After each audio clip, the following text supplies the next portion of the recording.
GWS is the next side under the microscope in our AFLW Draft club-by-club reviews. And of course, one of the bigger hauls of this year's AFLW Draft belonged to the Giants. They started off rewarding a local talent in Ali Morford at pick 37 before taking on the Sydney Swans Academy captain in Jessica Doyle, Pete.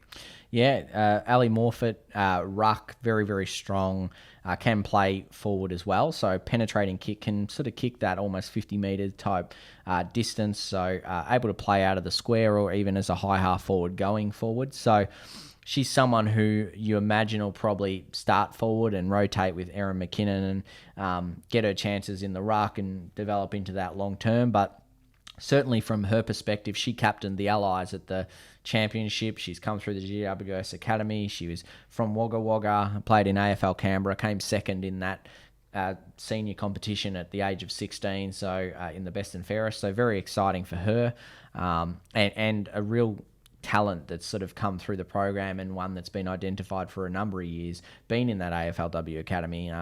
The Giants would have been very excited to read out her name, being a part of the Academy. And Doyle, as you sort of touched on, Sydney Swans Academy. Sydney don't have a team yet. Obviously will in the coming years, but the Giants were able to secure her services. She's a smooth mover, very exciting in the front half, very clean by hand or foot.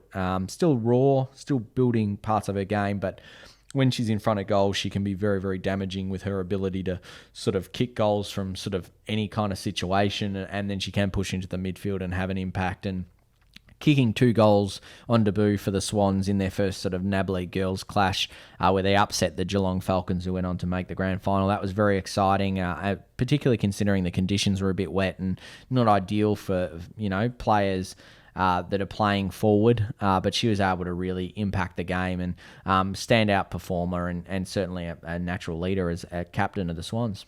And rounding out their total haul, 4 picks towards the back end of the draft here with pick 55, Brodie Mowbray, and then the last 3 selections of the national draft overall, Georgie Fowler, Cassidy Simmons, and Erin Todd all the way to pick 61. So obviously dipping back into that local pool again. Yeah, definitely. Like Mowbray, as we know, did actually play champs. She's a very fierce tackler, sort of that outside player can play inside, but very fierce tackler, hard runner, very work type player that will just keep running all day long, and she can get forward if she needs to.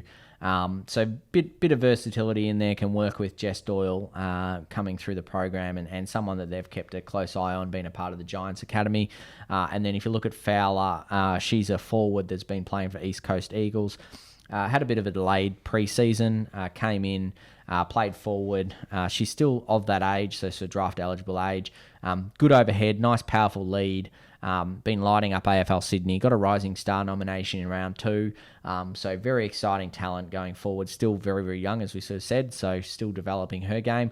Cassidy Simmons is the sort of former heptathlete, so someone who's clearly going to have a fair endurance base and pretty quick, you'd imagine. It'll be really exciting to see what she has to offer.